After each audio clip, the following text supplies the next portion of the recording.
Reciban una cordial bienvenida a una sesión más de Lengua Materna 2 para alumnas y alumnos de secundaria. Es un gusto encontrarnos por aquí de nuevo.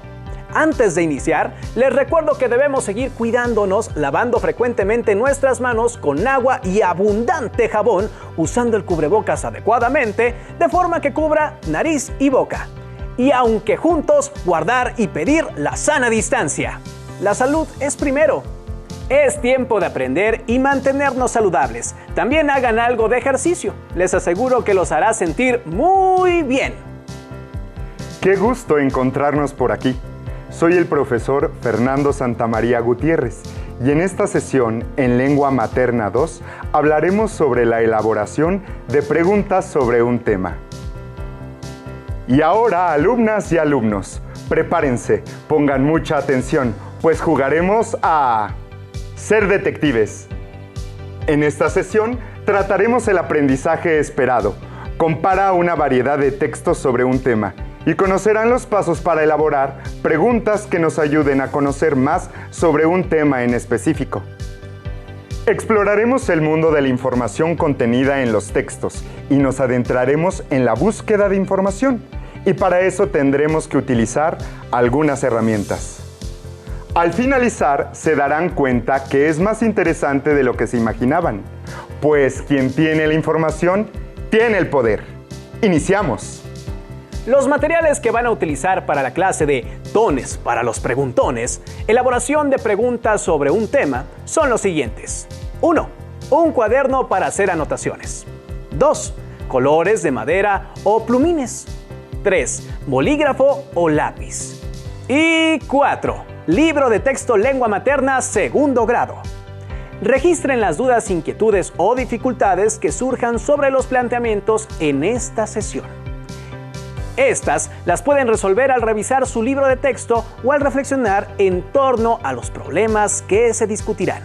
Lo importante es que pongan toda la atención y se concentren. Ahora sí, ¡iniciamos! Todos nosotros en algún momento de nuestras vidas hemos escuchado o leído varios puntos de vista acerca de un mismo hecho. Pero, ¿cómo podríamos elegir entre la diversidad de información lo que recibimos?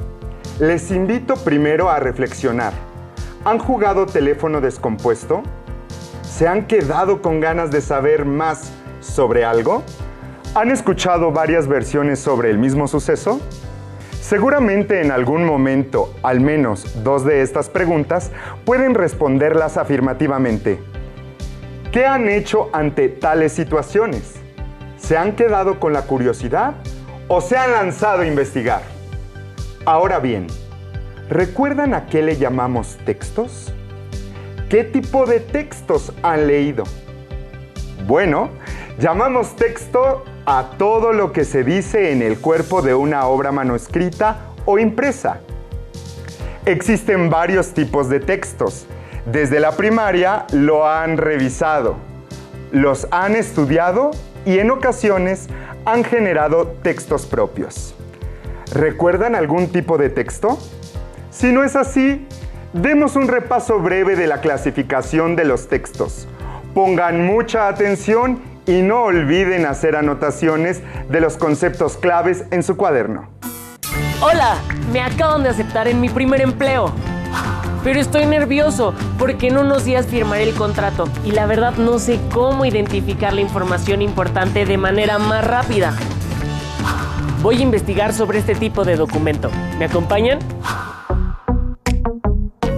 Estoy muy contenta porque mi mamá me regaló esta consola de videojuegos. ¡Wow! ¡Qué bien! Aquí está el instructivo, la garantía y la factura. ¿Para qué servirá la información de todos estos documentos? No sé, y entre tanta información no sabría cómo identificar los datos importantes. Vamos a investigar en internet sobre cómo se leen este tipo de documentos, porque algún día los utilizaremos. Sí.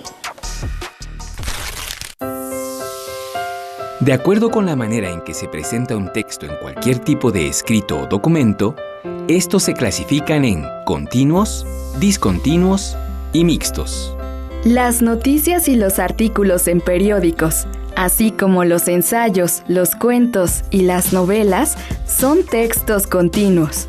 Para comprender el mensaje de estos textos, se tienen que leer desde el inicio hacia el final. En cambio, los mapas, tablas e infografías son textos discontinuos, porque se puede elegir la sección con la cual iniciar su lectura. Algunos documentos, como artículos publicados en periódicos o revistas, ofrecen tablas con datos y fechas que se explican en el mismo texto. Por esta razón, se les conoce como textos mixtos. Una gran parte de los documentos administrativos y legales son discontinuos o mixtos, razón por la cual su lectura no es necesariamente lineal.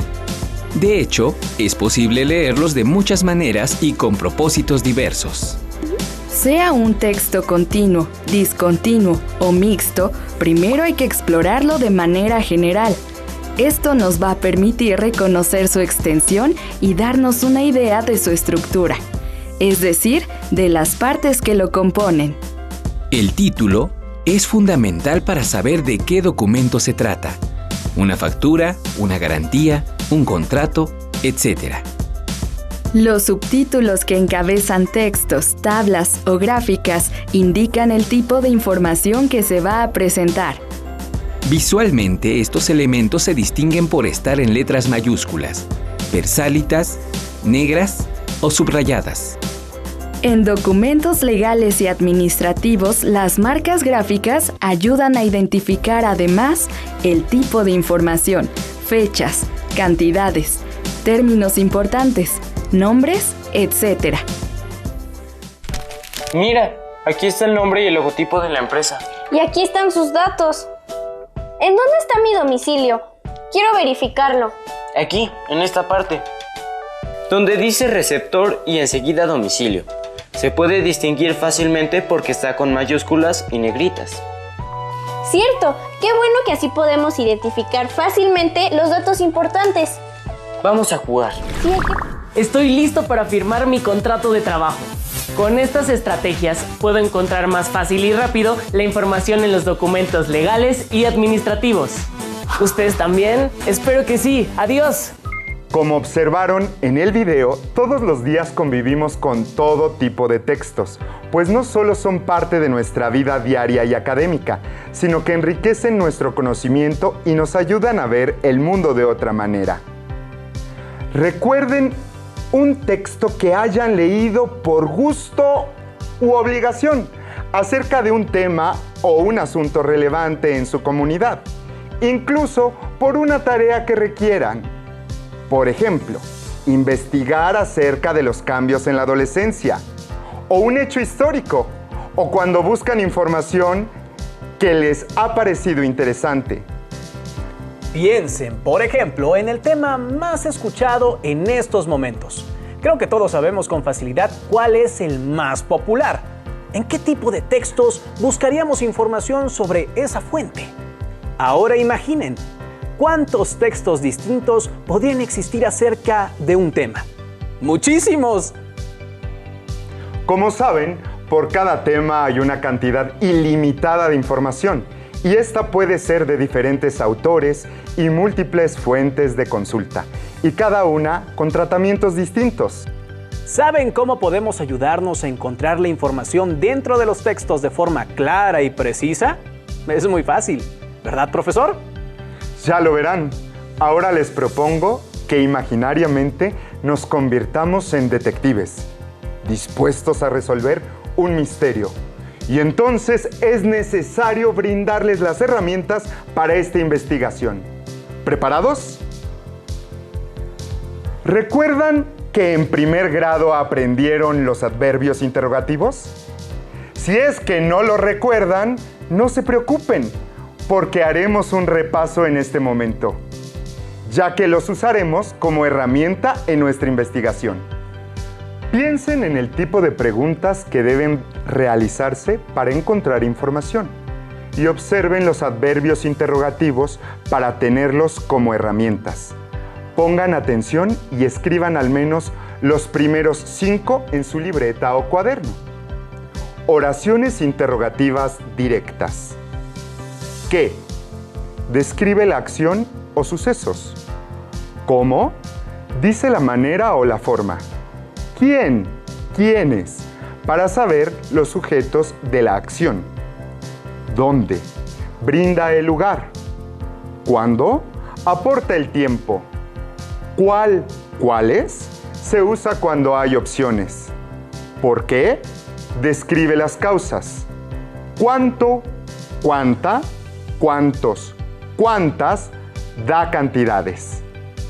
Ahora bien, como observaron las preguntas, en general, son estas las que se realizan cuando queremos saber o tener más información acerca de determinado tema. Antes que nada, claro, tenemos que tener un tema definido e investigar, y luego pensar cómo organizaremos la información. Ahora veamos la siguiente tabla para entender mejor, y no olviden apuntarla en su cuaderno. Esta tabla nos va a marcar cuáles son las preguntas por un lado. Como observarán, es una manera eficaz para encontrar los datos necesarios de la investigación. Como se podrán dar cuenta, en la primera columna se encuentran los adverbios interrogativos, mejor conocidos como preguntas, y en la segunda y tercera columna se encuentran los espacios para contrastar los datos encontrados en diferentes fuentes de consulta. Así podrán tener de manera condensada la información obtenida de varios textos sobre el mismo tema e identificar cada rubro por autor. Para practicar ahora, realizaremos un ejercicio visual. Observen la siguiente imagen y mentalmente traten de responder los adverbios interrogativos que acabamos de ver en la tabla. ¿Qué está pasando en la imagen? ¿Quién realiza la acción? ¿Cómo ocurrió? ¿Dónde aconteció? ¿Quiénes están involucrados?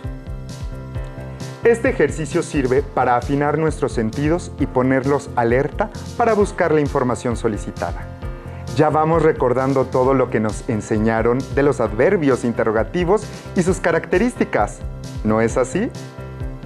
Ahora bien, ¿fue fácil encontrar las respuestas? Supongo que no todos los aspectos fueron fáciles de localizar o entender. En efecto, en algunos textos podemos encontrar todas las respuestas para nuestras preguntas y en ocasiones nos faltarán datos para resolver todas las interrogantes. ¿En qué tipo de textos confiarían más para realizar una investigación? ¿En un texto incompleto o en uno que tenga mucha información para poder seleccionar los datos que nos sean útiles? Recuerden que hay muchísimos textos en las redes sociales e internet que manejan información falsa. Hay que saber encontrar las fuentes confiables. Eso es muy cierto. Vamos ahora a realizar un ejercicio con el apoyo de dos textos sobre el mismo tema. Será necesario que ustedes sean más observadores y encuentren lo que la tabla les pide. Es muy fácil. Tecnoadicción, 15 de octubre de 2017. Adicción a las tecnologías, por Enrique Orchansky. Las nuevas generaciones son habitualmente denostadas, como tecnoadictas.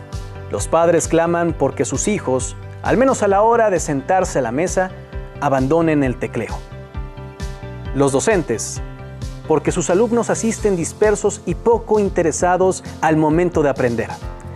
Y no pocos profesionales de la salud adjudican efectos perjudiciales al uso precoz, masivo y no supervisado de artefactos tecnológicos. Porque televisores, computadoras personales, tablets y, en especial, teléfonos inteligentes forman parte de la vida de los chicos sin límites para su uso. Ahora bien, ¿qué preguntas o adverbios de los que vimos antes pudieron contestar? Podríamos decir que al menos hay información en este texto que nos arrojará respuestas puntuales acerca de la adicción a la tecnología. Bien, miremos el segundo ejemplo. Los adolescentes hacen volar sus pulgares sobre las pantallas de sus teléfonos inteligentes o smartphones, cada vez con más frecuencia. Pero, ¿qué efecto tiene esta conducta sin precedentes sobre los adolescentes? Un equipo de investigación de la ONG Common Sense Media ha querido profundizar en este tema. Para ello, realizaron un cuestionario a 1.240 padres y adolescentes con edades comprendidas entre los 12 y los 18 años para hacer un seguimiento sobre las consecuencias de este uso masivo de los dispositivos móviles en sus vidas y en sus relaciones con los demás. ¿Encontraron ciertas variaciones con el anterior? ¿Cuáles fueron? ¿Cuál de los dos, aunque hayan leído muy poco, les parece que trae mejor información? ¿O si de alguna manera se complementan?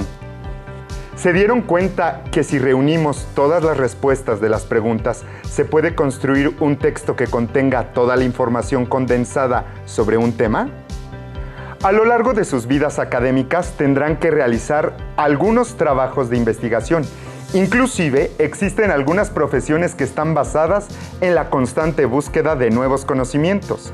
Esto es muy importante, porque hay que saber seleccionar información de diferentes textos. Como hemos visto, existen diferentes fuentes de consulta, publicaciones impresas y digitales, documentales, entrevistas, biografías y autobiografías, textos de divulgación científica, periódicos, revistas, grabaciones de audio, ensayos, videos, entre muchos más. Pero lo más importante de cualquier fuente de consulta es que esté firmada por un autor, que bien puede ser una persona o una institución, que su trayectoria o prestigio avale dicha información, ya que esto dará una responsabilidad clara sobre la información consultada. Y además podremos buscar más textos del mismo autor para profundizar acerca del tema seleccionado. Profesor, ¿y qué más nos aconseja para encontrar fuentes de consulta?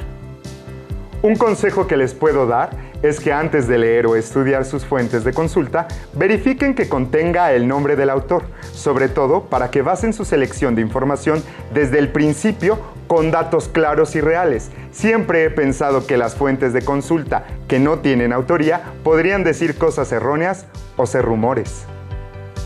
Ahora pondremos un ejemplo de la vida cotidiana, de cómo aplicar lo que hemos visto hasta ahora en esta sesión. En el transcurrir de sus vidas seguramente han tenido muchos temas favoritos. Por ejemplo, un género cinematográfico, musical o literario, un cantante, una actriz o un equipo deportivo, entre otros. Quizá también han sido temas de los cambios en la adolescencia, personajes de ficción, cómics, deportes extremos, youtubers, de asuntos inexplicables, de lugares abandonados. ¿Cuáles más se imaginan? Ahora bien, evoquen ese tema que ahora mismo les interesa mucho y piensen dónde han buscado información y si en verdad esta respondió a todas sus dudas. Vean el recuadro y agreguen las respuestas a los cuestionamientos que se presentan. ¿Qué temas serían interesantes para investigar? ¿Cuáles son sus fuentes favoritas y por qué? ¿Cómo sé si la información es confiable? Como vieron, ya han investigado sobre temas que les gustan, pero en ocasiones no nos damos cuenta de ellos, ya que la mayoría de las veces no lo escribimos, solo guardamos en la memoria la información deseada. Con este ejercicio se ha explicado el proceso que debemos llevar para encontrar información en diversos textos que aborden el mismo tema. Hemos aprendido más sobre los textos. Sigamos aprendiendo juntos. Ahora estamos listas y listos para regresar y observar los dos extractos de las siguientes fuentes informativas que podrán observar en las siguientes dos lecturas. Después de observarlas, haremos preguntas y al final ustedes podrán crear nuevas interrogantes acerca del tema. Recuerden que estas deben estar pensadas para profundizar o aclarar información que nuestros dos extractos no contienen.